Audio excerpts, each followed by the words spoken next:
Langrel. She invited us in. She only had a room for 6, so she invited 6 of us in, and she started out by listening carefully to what people had to say, and some of the people at the table were more polite than I guess I was more forward, because after a couple of people have said, oh, we love Senator Reid, and Senator Reid, you know, we know that he wants to help us, I made her answer the question, where does he stand? Suddenly the tone of the meeting changed dramatically, and she was shuffling through her papers, and she never came up with where he stood. You know, he's studying, she says he's studying this, he's on the Health Committee, Health, Education, Labor, and Pensions, I think that HELP stands for. And he's studying this very carefully. So hopefully he is studying this very carefully, although the press has said he's for these neighborhood co-ops. And when I mentioned that I'd read that in the press, she did not deny that, but she would not say exactly where he stood. She said he is studying this, and I said, well, we want a commitment that he is for the president's plan for not-for-profit federal option, and she would not give us that commitment. She said he was studying it, and he would, the committee was studying it, and he always studied everything very carefully, and he would come out with the best recommendation possible. But we got no commitment for a not-for-profit federal insurance plan. So I think that Senator Reid should definitely help us support the single-payer option in Rhode Island. There's so many people without any health care, such as me. I haven't had health care in many years. I'm single and pay my taxes, and unless I'm either pregnant or married, I can only get health care. We need health care for everybody, no exceptions. Every single person covered from the minute they're born until they die, and even in the womb, for them that need it.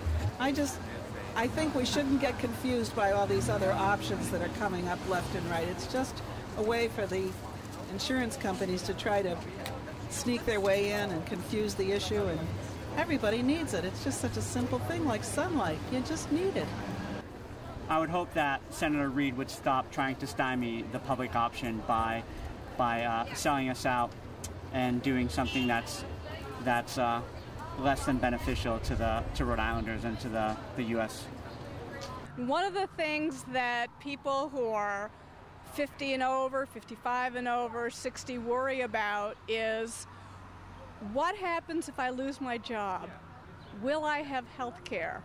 How am I going to get through this?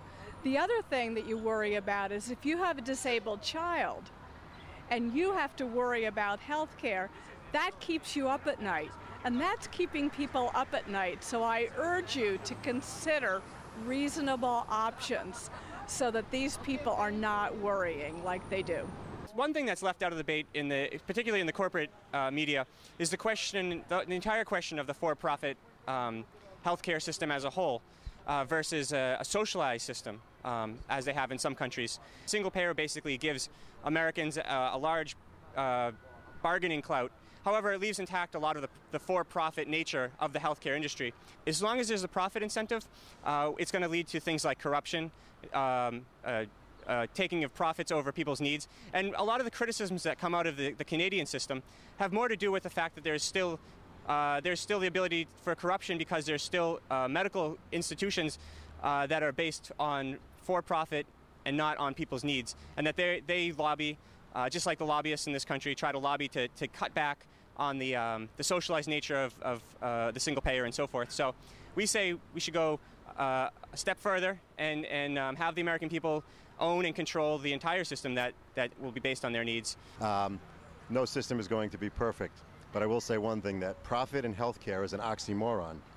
If it's profitable for the medical profession, then they have to keep you sick. So part of what would happen with the new system would be, it would eventually curb the healthcare to be more, how would you say, preventative, and that's an important issue.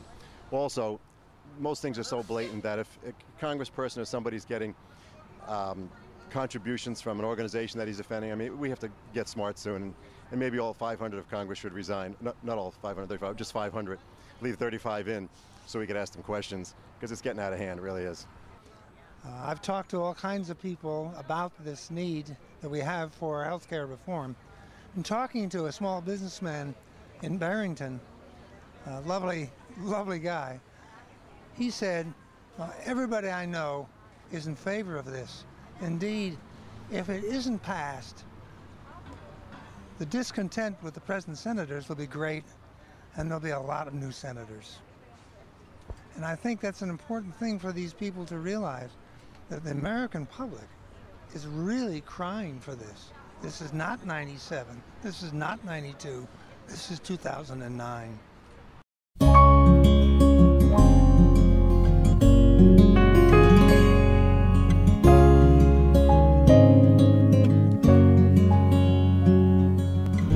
But I believe there is hope now.